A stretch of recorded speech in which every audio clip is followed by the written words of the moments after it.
고등부 친구들 안녕하십니까? 벌써 유튜브 두 번째 영상으로 여러분을 만나게 되는 것 같아서 참 너무나 기쁩니다. 그런데 마음 한켠에 너무나 슬픈 것은 여전히 예배가 이루어지지 않고 있다는 사실이죠. 굉장히 여러분이 보고 싶고 학생들도 보고 싶고 선생님들도 보고 싶고 우리 한자리에서 예배드리는 것이 너무너무나 굉장히 그리운 시간을 보내고 있습니다.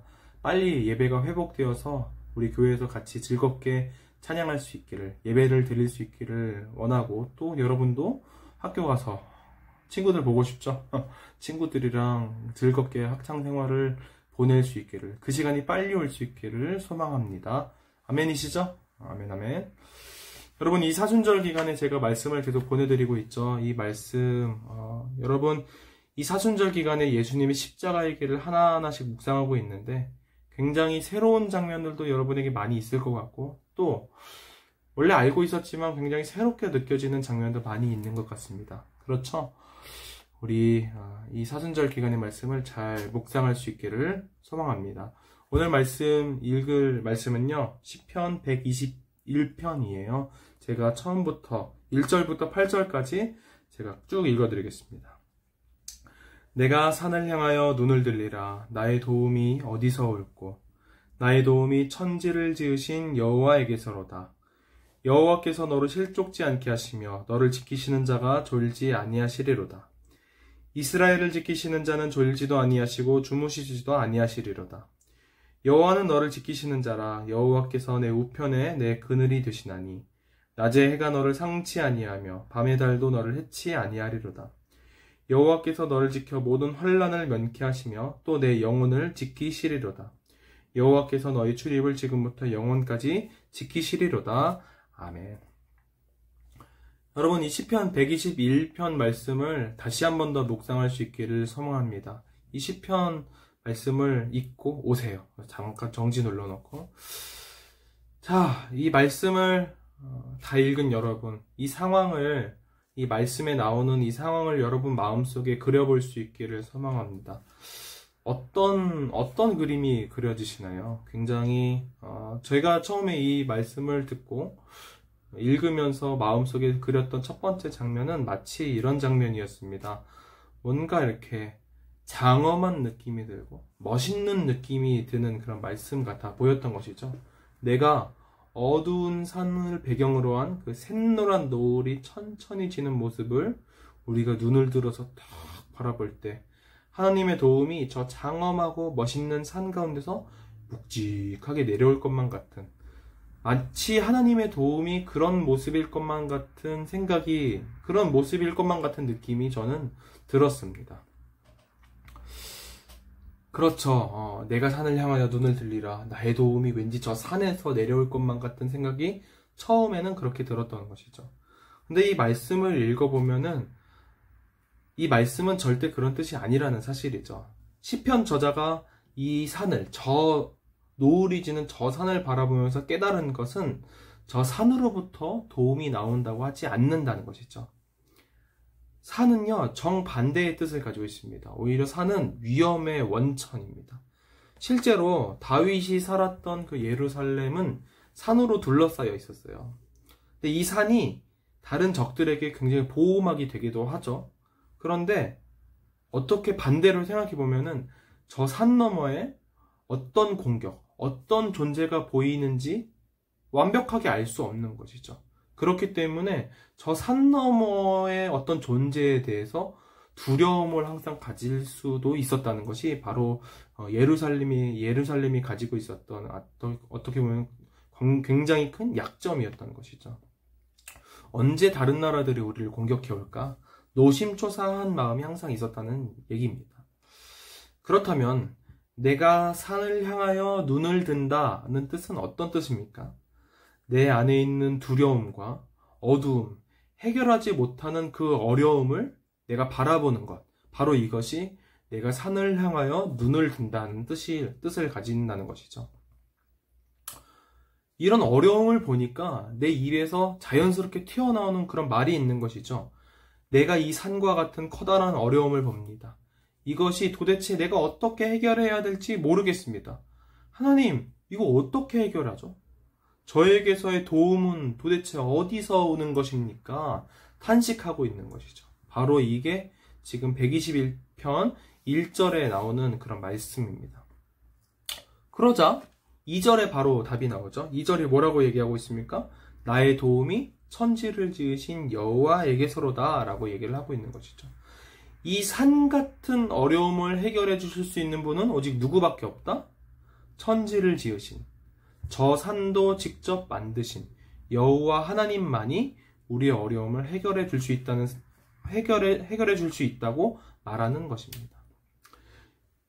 이 뒷 말씀에 굉장히 하나님에 대해서 잘 설명해 주고 있어요. 우리의 어려움을 해결해 줄 수 있는 하나님, 저 산 너머에 있는 두려움을 해결해 줄 수 있는 하나님은 과연 어떤 하나님인가? 어떤 하나님이 있죠? 4절에 이런 하나님이 있죠. 우리를 실망하지 않게 하시는 하나님, 우리를 졸지도 않고 지켜주시는 하나님. 5절에 이런 말씀이 있습니다. 나의 오른쪽에서 어려움을 막아주는 그늘도 만들어주시는 하나님. 6절에는 뭐라고 나와 있나요? 낮과 밤에 일어나는 모든 어려움을 막아주시는 하나님. 7절에 그 하나님이 모든 환난을 면해주시고 여러분의 영혼을 지키실 것이다. 8절에 너의 그 지키시는데 어디까지? 영원하게 지키실 것이다. 저는 예수님이 이 십자가의 고난을 겪고 하나님 앞에 기도하는 그 와중에도 20편, 121편 말씀을 분명히 알고 있었을 거라 저는 생각합니다. 이 시편의 말씀, 하나님께서 나를 도우실 것이다.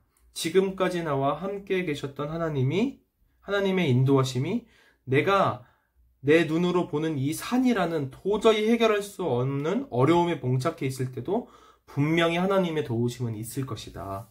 분명히 그것을 믿었을 것이고 예수님께서는 분명히 그것을 기도하셨을 것입니다.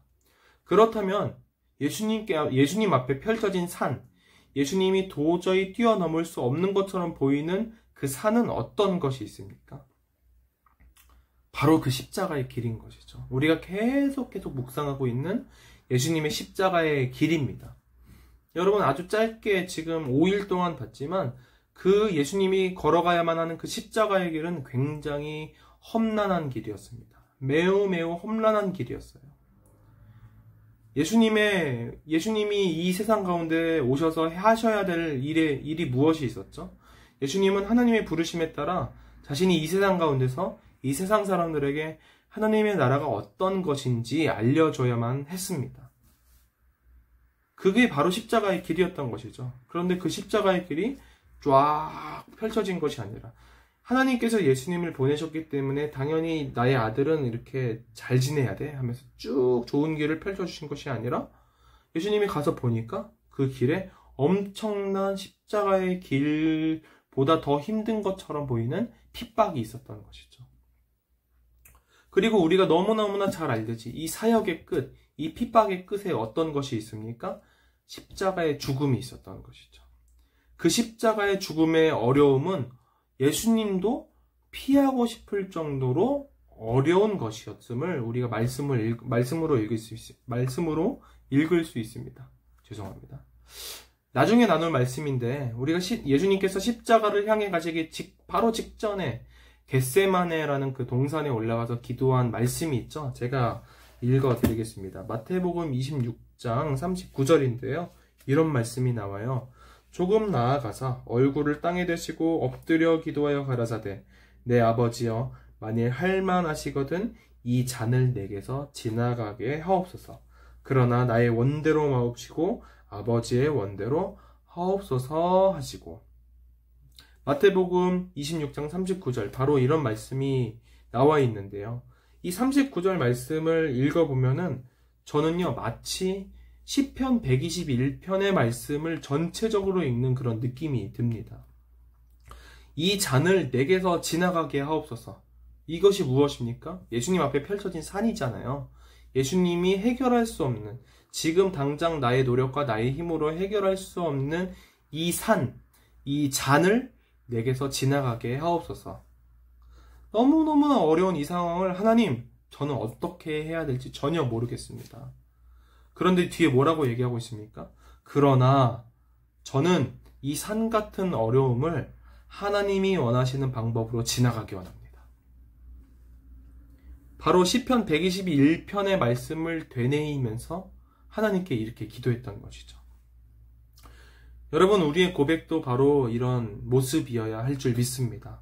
우리가 고백하는 상황도 분명히 어려운 상황이고, 또 도저히 내 생각과 방법으로는 해결책이 없고, 내가 이 상황을 해결하려고 이 일도 해보고 저 일도 해보고 저 방법대로 해보고 이 방법대로 해봤는데 그 상황이 해결되지 않고 더 어렵게 꼬여만 가는 것이죠.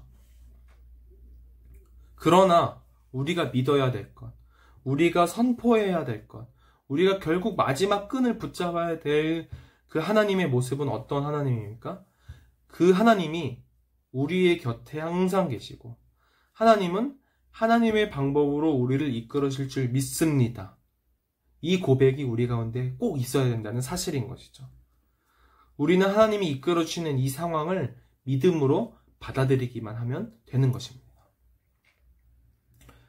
여러분, 이 코로나로 인한 힘든 상황, 사실 저는 그렇게 생각해요. 여러분, 이 코로나로 인하여 힘든 상황보다 친구들끼리 싸우는 게 더 많죠. 아마 그럴 거라 생각이 드는데, 그런 상황이 더 힘들 수도 있고, 부모님과의 상황이 더 힘들 수도 있고, 그리고 또 우리 고등학생이라면은 당연히 너무나 당연하게 안고 가야 될 것 같이 만들어져 버린 이 입시의 그늘, 이 힘든 상황을 여러분 어떻게 이겨내고 계십니까? 정말 내가 공부를 많이 해서 지식을 많이 쌓아 놓으셨나요? 이 코로나의 어려움이라면은 마스크는 많이 구비해 놓으셨습니까? 친구들과의 관계를 어떻게 해결하기 위해서 뭐 뒤에 좀 등치 큰 우리 친구들 많이 모셔놓고 계신가요? 그걸 더 이상 내가 어떻게 할 수 없어서 뭐 이런 방법 저런 방법으로 여전히 우리는 그런 방법으로 하면서 살고 있죠. 계속 그러면서 살고 계십니까? 여러분, 여러분에게 권면합니다. 이런 고백을 우리가 할 수 있기를 원합니다. 내가 산을 향하여 눈을 들리라. 나의 어려움을 향하여서 제가 눈을 들어 바라봅니다. 왜 눈을 들어 바라봅니까? 해결할 수 없으니까. 내 방법으로 해결할 수가 도저히 없으니까. 내 능력 밖에 있는 얘기니까 이런 고백을 하는 것입니다. 내가 산을 향하여 눈을 들리라. 나의 도움이 어디서 올고 곰곰이 1부터 100까지 200까지 하나하나씩 다 따져보니까 하나도 도움되는 게 없어요. 우리 부모님도 도움되는 게 없고, 여러분이 가지고 있는 그 어떤 것도 여러분이 가지고 있는 그 고민들, 어려움들을 해결해 둘 수 없습니다. 그런데 이 문제를 해결해 줄 수 있는 카드가 딱 하나 남아있는 것이죠. 무엇입니까? 천지를 지으신, 저 산도 만드신, 저 산 너머에 있는 어려움까지 인도하고 계시는 하나님이 영원 무궁히 우리를 지키실 것이다 라는 고백이 우리의 입술을 통하여서 나올 수 있기를 소망합니다. 고등 여러분, 이 어려운 기간 동안에 코로나 때문에 집에 너무나 갇혀 있잖아요. 갇혀 있어서 막 너무너무나 나가고 싶죠. 너무너무나 나가고 싶을 것 같아. 나가서 정말 뛰어놀고 싶고, 정말 집안에 있는 강아지가 밖에 나가고 싶은 것보다 내가 더 나가고 싶잖아요. 그렇죠? 이 마음 조금만 참으시고, 무엇이 더 나에게 문제인 것인지, 내가 이 상황을 어떻게 해결해 나가야 할 것인지, 하나님은 나에게 무엇을 요구하고 계신지 우리가 귀 기울여서 하나님의 음성을 들을 수 있기를 소망합니다. 아멘, 아멘, 아멘, 아멘. 우리 고등부 모든 친구들, 제가 보고 싶더라도 조금만 참으시고 우리가 즐겁게 고등부 7에서 우리가 즐겁게 예배할 수 있는 날을 오늘도 기대하고 또 기대합니다. 제가 기도하고 마치겠습니다. 하나님 감사합니다. 우리 고등부 친구들 이 코로나 어려운 고난 가운데서도 질병 가운데서도 지켜주셔서 감사합니다. 주님께서 지금까지 지켜주셨듯이 앞으로도 지켜주실 줄 믿습니다. 이 어려움뿐만이 아니라 다른 어려움도 주 앞에 내려놓습니다. 주님 인도하여 주시고 함께 함께 하여 주시고 우리 고등부 친구들 지켜주시옵소서. 다시 만나는 그 시간까지 주님께서 함께 하실 줄 믿사하며 예수님의 이름으로 감사하며 기도드렸습니다.